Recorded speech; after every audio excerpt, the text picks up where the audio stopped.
Bonjour, voici une vidéo pour vous donner quelques indications sur un système de visioconférence qui s'appelle Meet, qui est un système qui a pas mal d'avantages. D'abord, évidemment, c'est un service gratuit. Il n'impose pas de limitation dans le temps par rapport à la durée de la conférence, qui est le cas d'autres systèmes qui sont mis à disposition gratuitement, mais qui coupent au bout d'un certain temps. Il n'y a pas de limitation de participants.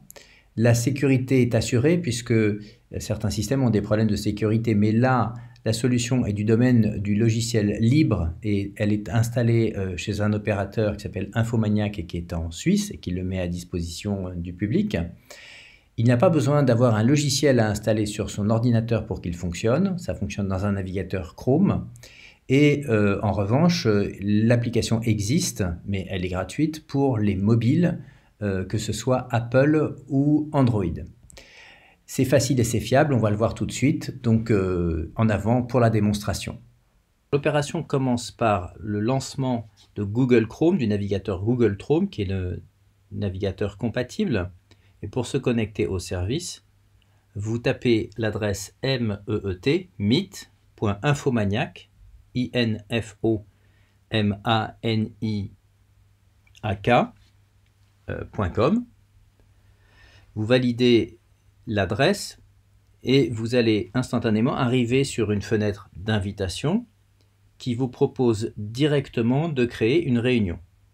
Vous cliquez sur le bouton « Aller » et vous allez arriver sur un écran où vous êtes présent, seul, dans la salle de réunion. Maintenant, il faut inviter d'autres participants. Pour les inviter, vous cliquez sur le petit i qui est en bas à droite de votre écran et en cliquant sur le petit i, soit vous copiez l'adresse du lien en mettant la souris sur l'adresse et en faisant copier l'adresse du lien, soit vous cliquez sur les deux petits rectangles verticaux qui ont pour effet de copier directement le lien. Vous avez donc le lien en mémoire et vous créez un message pour inviter les participants. Vous collez ce lien tout simplement et vous envoyez ce lien soit par messagerie, soit par exemple par WhatsApp si vous l'avez sur votre poste. Donc les invités reçoivent le message. Pour accéder à la conférence, ils n'ont qu'à soit cliquer dessus, soit copier l'adresse et le mettre comme ici dans un navigateur Chrome. Et une fois effectivement qu'ils ont mis l'adresse, ils valident l'adresse et ils accéderont eux-mêmes à la réunion dans laquelle vous êtes déjà présent et la réunion est prête à démarrer. Alors, à propos de la partie mobile, vous pouvez également envoyer une invitation à un utilisateur de mobile qui recevra votre message. Il n'aura qu'à cliquer sur le lien directement et qui va ouvrir l'application d'Infomaniac qui s'appelle K-Meet, qui est téléchargeable gratuitement sur les stores. À ce moment-là, votre interlocuteur n'a qu'à choisir un pseudo et il accède directement, en lançant la réunion, il accède directement à la réunion. On en parlera un petit peu plus tard pour effectivement détailler les fonctions du mobile. Alors, notre réunion est lancée et on a nos invités qui arrivent, d'abord avec leurs initiales. D'abord Olivier qui nous rejoint. Bonjour Olivier. Voilà, on va attendre Renaud qui va arriver. Olivier a flouté son arrière-plan, ce qui est utile quand on est chez soi. Bonjour Renaud. Renaud va aussi nous rejoindre en floutant son arrière-plan. Bonjour à tous les deux, on va faire le tour de l'application. Alors, on va se mettre en plein écran, ce qui sera plus simple, voilà, avec le navigateur. Donc, on va commencer par le partage d'écran. En bas à gauche, vous avez un petit écran, Share Your Screen, qui va vous permettre soit de partager l'intégralité de l'écran, soit une fenêtre particulière d'application. C'est ce qu'on va voir tout de suite. Alors, pour partager, on va par exemple lancer ici un PowerPoint, un fichier Excel, et tout à l'heure, on verra un fichier vidéo. Alors, je reviens à la conférence. On souhaite travailler sur un PowerPoint. Donc, en cliquant sur ce petit écran en bas à gauche, dans les fenêtres d'application, je n'ai qu'à sélectionner le PowerPoint et le partager. L'ensemble des interlocuteurs vont voir la copie de cette image. On le voit ici sur mon image transmise. Alors, je peux passer maintenant à l'autre fichier. Par exemple, je reviens sur les fenêtres sur le fichier Excel, je le sélectionne et là, je le partage avec l'ensemble des interlocuteurs. Mais avec Meet, on peut aussi partager un lien YouTube. Donc cette fois-ci, je vais aller en bas à droite, dans les petits 3 points. Et en cliquant dans le menu, j'ai une option qui est Share une vidéo, partager une vidéo.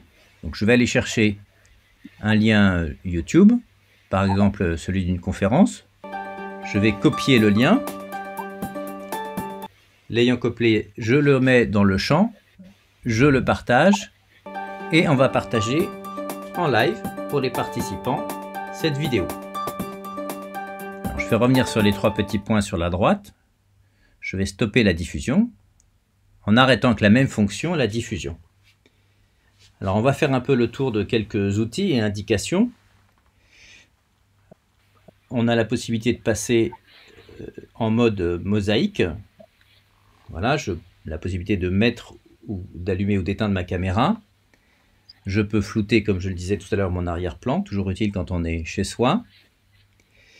On va repasser effectivement à une autre présentation, le mode mosaïque, pour laisser la personne qui parle en plein écran.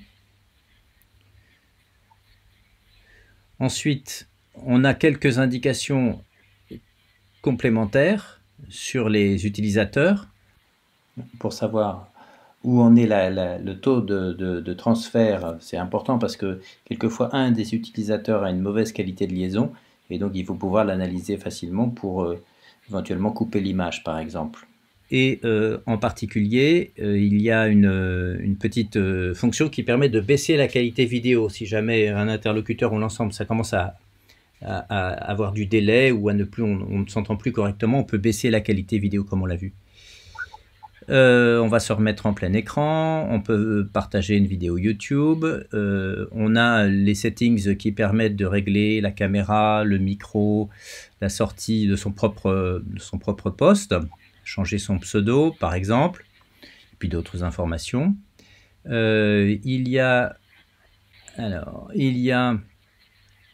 la possibilité de voir d'autres options comme par exemple le fait de couper le micro à tout le monde quand c'est un peu le désordre, de regarder les statistiques de ceux qui ont parlé le temps par personne, le temps pris par personne, et puis une liste des raccourcis écran qui permettent, il y a une petite fonction par exemple qui permet de ne parler uniquement que quand on appuie sur la barre espace, qui peut être pratique pour éviter d'avoir des bruits de fond.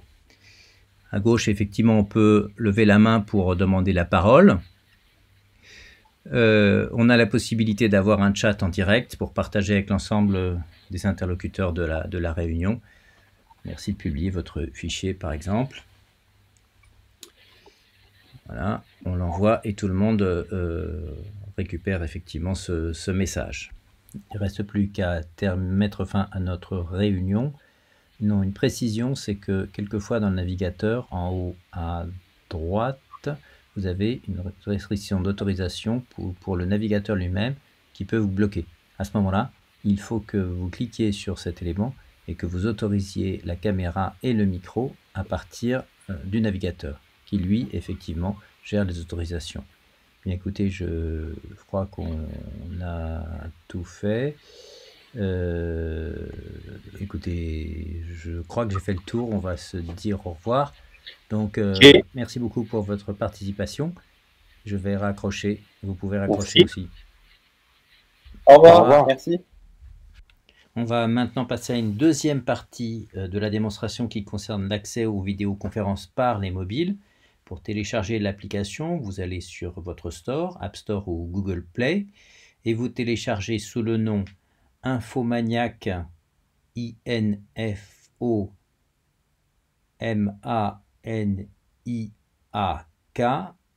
Meet, M-E-E-T.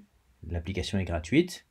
Et là, vous récupérez le moyen d'accéder à la visioconférence. Ceci dit, si vous cliquez sur le lien et que votre application n'a pas encore été téléchargée, le système va vous le proposer directement et vous mettra sur le store afin de télécharger l'application Meet. Alors, je vais démarrer une réunion. Je vais copier le lien de la réunion pour accéder à la réunion. Je vais aller dans l'agenda et je vais positionner une date, ici le 4 mai, créer un nouvel événement. Voilà, alors lancement produit. Et je vais tout simplement coller dans mes notes le lien qui mène à la visioconférence. Voilà. J'invite les autres participants à ce rendez-vous et à partir de là, on envoie les liens et donc on lance la visioconférence au moment de la réunion. L'interlocuteur qui a son mobile va aller dans son calendrier, il va aller à la date du 4 mai et il va trouver le lien. Tout simplement, il va cliquer dessus, ça va lancer l'application automatiquement. Il va s'inscrire en mettant son nom, son pseudo, et il va lancer sa participation à la réunion. Donc en lançant la réunion, il fait partie des participants, sa photo arrive en plein écran, et il va avoir les mêmes fonctions qu'un autre utilisateur de la réunion, sauf qu'il l'appelle à partir de son mobile. Par exemple, l'animateur va partager un fichier Excel, donc on va l'afficher à l'écran, le voilà. Et ce fichier Excel sur lequel on souhaite travailler en groupe, eh bien, va être partagé sur l'ensemble des écrans des participants par la même méthode classique, et on voit qu'il apparaît sur le mobile avec la possibilité de le mettre en position italienne. Donc le mobile accède au travail collaboratif de la même façon que l'ensemble des autres postes. Alors il y a un certain nombre d'options disponibles que vous pourrez découvrir, comme inviter quelqu'un d'autre. Activer une bande passante réduite, c'est important parce que si vous êtes en 3G au lieu d'être en 4G, il se peut que ce soit nécessaire pour que on puisse vous écouter correctement, de baisser la qualité de la liaison. Voilà, et bien écoutez, la réunion est terminée et donc on va simplement raccrocher des différents postes.